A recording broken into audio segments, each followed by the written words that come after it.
नमस्ते, मेरा नाम डॉक्टर अखिल टाउरी है। मैं ऑर्थोपेडिक सर्जन हूँ और साथ ही में स्पाइन सर्जन माने मन के और कमर का स्पेशलिस्ट।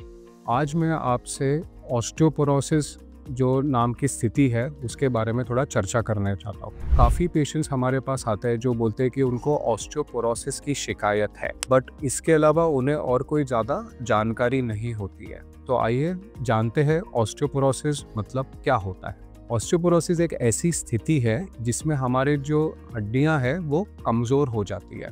अगर हम ये शब्द को देखें ऑस्टियोपोरोसिस, तो हम इसे दो भाग में विभाजित कर सकते हैं। ऑस्टियो माने हड्डी और पोरोसिस माने उसका कमज़ोरपना। तो किसी कारण से अगर आपकी हड्डियां कमज़ोर हो जाए तो हम उस स्थिति को ऑस्टियोपोरोसिस कहते हैं।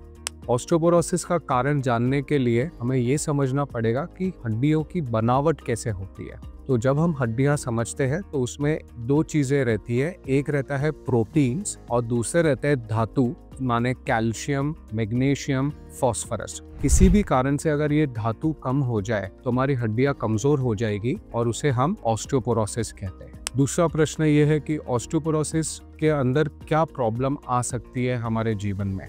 अगर ऑस्टियोपोरोसिस की मात्रा कम रहे तो हमें यूजुअली पेशेंट्स आते हैं जो बोलते हैं कि उन्हें जो स्नायु है वो काफ़ी दर्द देती है, उन्हें ऐसा लगता है कि हमें थकावट हो रही है, हम कुछ भी काम करते हैं तो। साथ ही में अगर इसकी ऑस्टियोपोरोसिस की मात्रा बढ़ती जाए तो कभी कभार हड्डियां इतनी कमज़ोर हो जाती है कि वो अपने आप फ्रैक्चर होने लगती है, दबने होने लगती है, जिसे पेशेंट्स को मनके का फ्रैक्चर या मांडी जिसे हम हिप बोलते हैं उसका फ्रैक्चर या फिर कलाई की जोड़ों का फ्रैक्चर हो सकता है। और ऐसा नहीं है कि ये फ्रैक्चर ज़्यादा जोर लगने से हो, मतलब बैठने से, छोटा सा सामान उठाने से, छींकने से, खांसी आने से, ये सारी स्थितियों में भी हड्डियां इतनी कमज़ोर हो जाती है कि वो क्रैक हो जाती है। तीसरा प्रश्न, ऑस्टियोपोरोसिस किसे होने की संभावना ज़्यादा है। यूजुअली हम देखते हैं कि महिलाओं में ऑस्टियोपोरोसिस होने की संभावना ज़्यादा होती है, स्पेशली जब हमारी महीना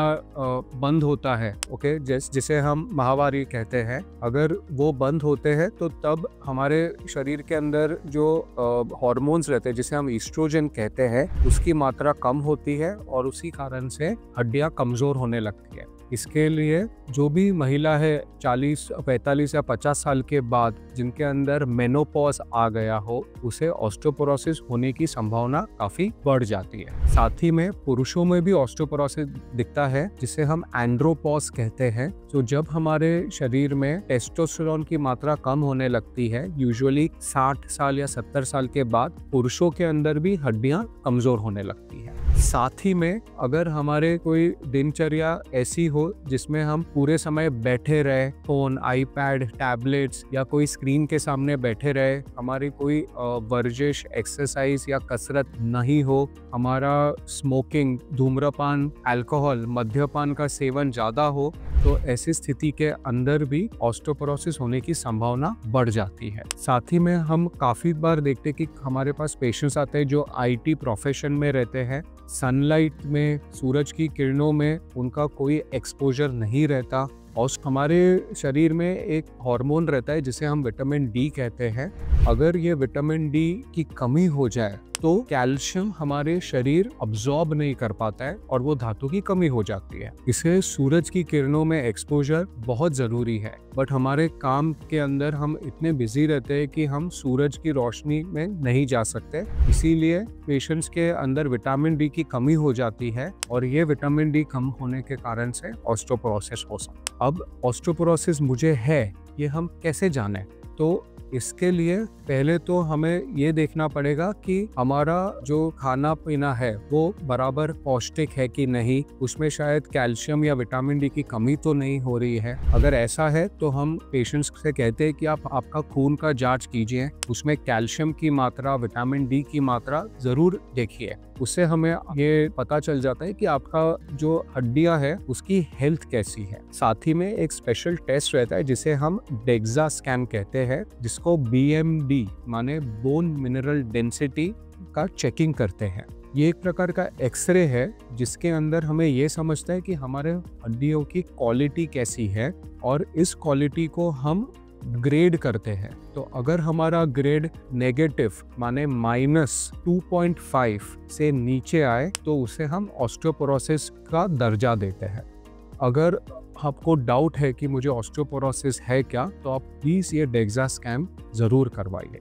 साथ ही में मोस्ट इम्पॉर्टेंट कि ऑस्टियोपोरोसिस से बचा कैसे जा सकता है। तो ऑस्टियोपोरोसिस से बचने के लिए हमें पौष्टिक खाना खाने की ज़रूरत है। आपके खाने के अंदर प्रोटीन्स की मात्रा होनी चाहिए, जो अगर आप वेजिटेरियन है तो दाल, स्प्राउट्स, पल्सेस, सोयाबीन, दूध, दही, पनीर, ये सब के अंदर प्रोटीन्स अच्छी मात्रा में रहते हैं। साथ ही में कैल्शियम जिसमें ज़्यादा हो, जैसे ग्रीन वेजिटेबल्स। साथ ही में नट्स रहते हैं जैसे बादाम, किशमिश, काजू, वॉलनट्स, अखरोट, ये सारे के अंदर कैल्शियम की मात्रा अच्छी रहती है। ऑस्टियोपोरोसिस सपोज हमने कंट्रोल नहीं किया तो आगे क्या होगा? तो आपकी हड्डियां इतनी कमजोर हो जाएगी कि फ्रैक्चर हो जाएगा, हड्डियां टूट जाएगी। ऐसी स्थिति के अंदर आपको कमर में बेहद पीड़ा सहन करनी पड़ेगी। इवन रोजमर्रा के काम करने में आपको दिक्कत आएगी।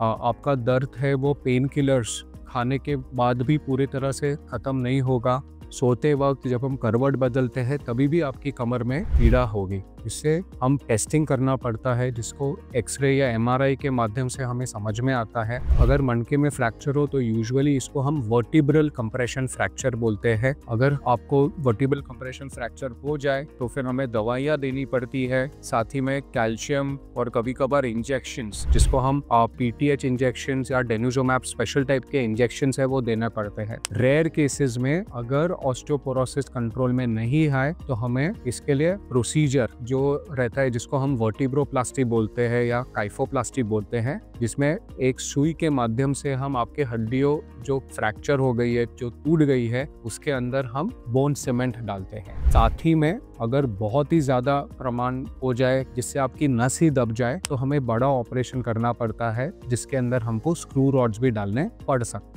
तो ऑस्टियोपोरोसिस से बचने के लिए हमें सही समय पे जांच करनी ज़रूरत है। साथ ही में पौष्टिक आहार खाना ज़रूरी है। धूम्रपान, मद्यपान से आप दूर रहिए। विटामिन डी और कैल्शियम का रोज़ सेवन कीजिए। नॉर्मल सेवन के लिए विटामिन डी रोज 100 से 200 इंटरनेशनल यूनिट्स लेना चाहिए। अगर रोज विटामिन डी लेने में आपको याद नहीं रहता है तो हमारे पास दूसरी दवाइयाँ भी है जो 60,000 यूनिट्स रहती है, आपको सिर्फ हर हफ्ते लेनी है 3 महीनों तक। साथ ही में कैल्शियम का सेवन कीजिए। प्रतिदिन हमें 1200 से 1500 मिलीग्राम कैल्शियम की ज़रूरत रहती है। तो आजकल काफ़ी टैबलेट्स आ गई है कैल्शियम की, जो आप आराम से, आपको 500 mg से 1200 mg रोज़ एक टैबलेट में कैल्शियम मिल जाता है। साथ ही में अगर आपको दर्द हो रहा है, आपने पेन किलर्स खा रहे हैं फिर भी अगर ठीक नहीं हो रहा है, तो मेरा आपसे अनुवादन रहेगा कि आप प्लीज़ एक ऑर्थोपेडिक सर्जन या स्पाइन सर्जन को जाके दिखाइए। वो आपकी जांच करेगा और ऑस्टियोपोरोसिस की अगर पीड़ा आपके अंदर है तो उसे जांच करके उसके ऊपर उपाय बताएंगे। Thank you.